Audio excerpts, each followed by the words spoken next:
Guess not all of Vesemir's teachings have receded into oblivion. A Witcher can forget to eat, to drink, to breathe even. But a Witcher never ever forgets to care for his blade. Yeah, I used to repeat that incessantly. Never tired of doing it either. What creature was it? Huh? Creature? One that gave you the scar over your left eye. It's new. I don't remember it.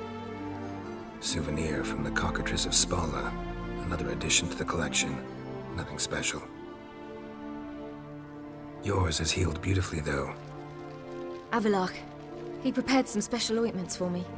But that was before the curse gripped him. Wonder where he is now. We lifted the curse. He's at Kaer Morhen, waiting for you. Are you serious? You must be. You'd not jest about something like that. A nice thing to wake up to. You trust him? Avallac'h? He's not let me down to date. Not once. Why exactly is Avallac'h helping you? Sages have never been fond of humans. He doesn't do it for me. It's about my power. As if it could ever be about anything else. Avallac'h tried to teach me how to control my ability. He was also making sure I didn't fall into Eredin's hands. What's Eredin after? What's he want from you? What everyone wants. Control of my powers. His homeworld faces annihilation. Eredin's decided to invade ours. Brilliant, wouldn't you say? Can't achieve much on his own, so he needs to bring an army. Except his navigators can't possibly move him and thousands of NL between planes. Their abilities won't allow it. Whereas yours will. Exactly. And if I die in the process, well, that's a necessary sacrifice.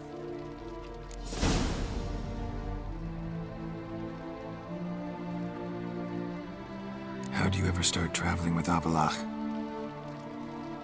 As soon as I'd left you and Yen on the Isle of Avalon, I found myself pursued. Eredin and his Red Riders were on my heels. I fled through many worlds, many times. They came very close to catching me once.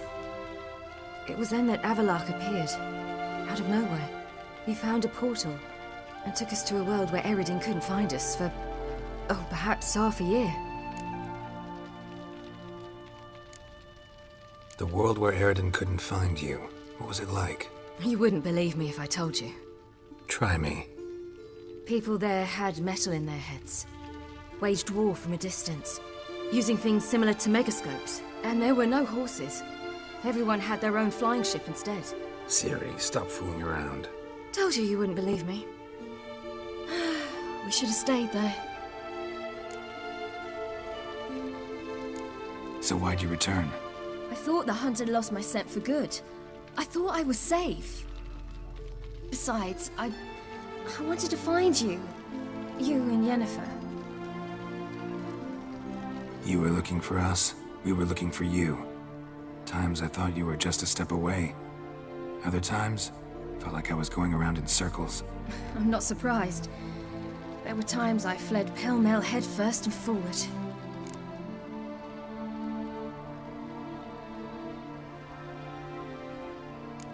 So tell me how it happened, step by step.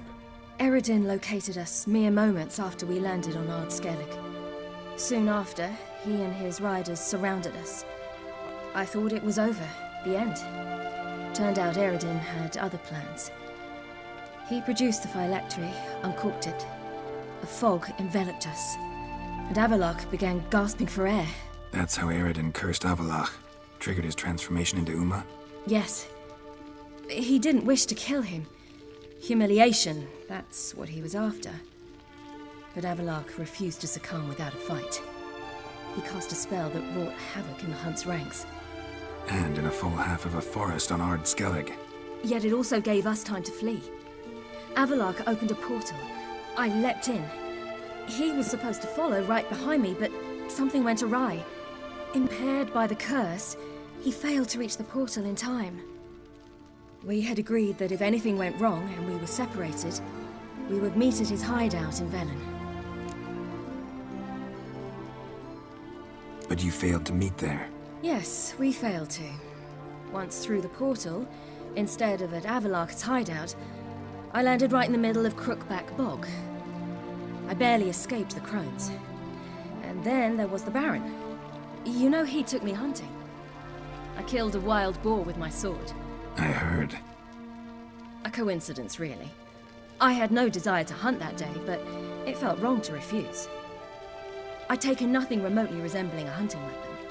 I simply hadn't intended to hunt. I was wandering through the forest, breathing deep the air. And then I heard a strange sound. Unsettling. Boar attacked you? Mm-hmm. Big as a bison, and lumbering straight at me. And all I had was my sword. Had to manage. Did just fine, judging by how the Baron's men remember it. Simple soldiers, the whole lot. But we got along splendidly. A shame I had to leave. Flee. But I didn't want to bring the Wild Hunt down on them. Apart from which, I knew by then the curse was progressing. So instead of looking for Avalok, I decided to find you and Yen. So how'd you even meet a man like Whoreson Jr.?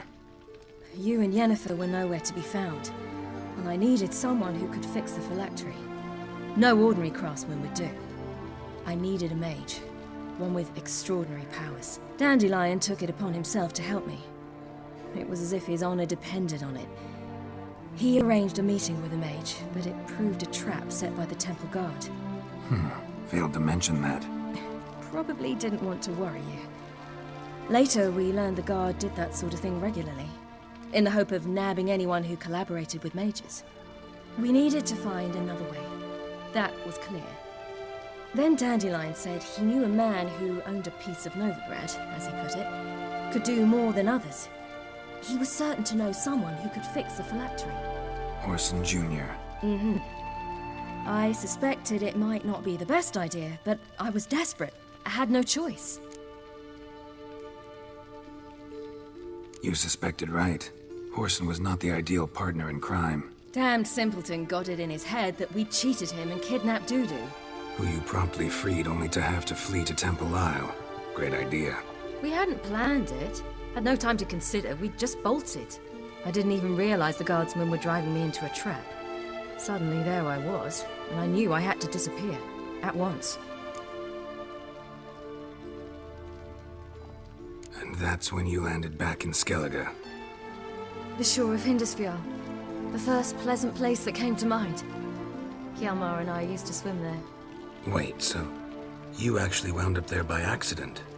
I thought you and Avalok had arranged something. No, he simply sensed me used my power. Just as Eredin can sense where I am, where I travel. In fact, Eredin arrived soon after I did. His riders in tow. Once again, things happened quickly. Lofoten, the Hunt's attack, my flight. And then, dreams. Just dreams.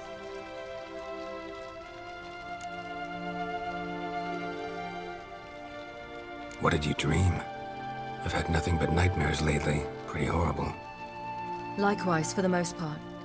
In one, a monster grown from a stillborn child chased you. Ugh, that was horrible.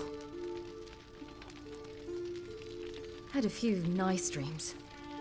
For example, in one we sat around a fire, drinking good wine, and all around people danced and laughed. I like that one a lot better. Me too. But these dreams, and the others, ended in some tower. No matter what I dreamed, in the end, I would enter a tower. Recognize it? Know where it might be? Not sure. I don't think so, but there was something familiar about it. And something terrifying. The tower was stark and dead. But at the same time, I felt I had to enter it. Did you? No. Dreams all ended with me searching for the entrance. And the last time, instead of the tower, I saw your grizzled face. If not for the scar over your eye, I'd have thought I was still dreaming.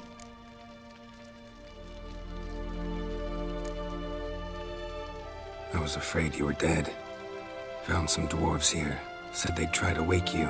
But you were cold as ice, and you weren't breathing. And yet you came in. Who listens to dwarves these days? Speaking of which, they're probably getting antsy. We should go. Got a boat on the beach. Once we land, we'll head for Kaer Morhen. On horseback. Right. Conventional means of travel. They're just better. Though a portal would be quicker. And draw Eredin to us immediately. Rather not risk it. Besides, I hate portals.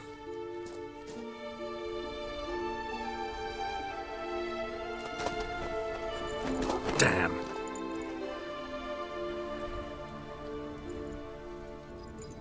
Listen, we gotta think of a way to...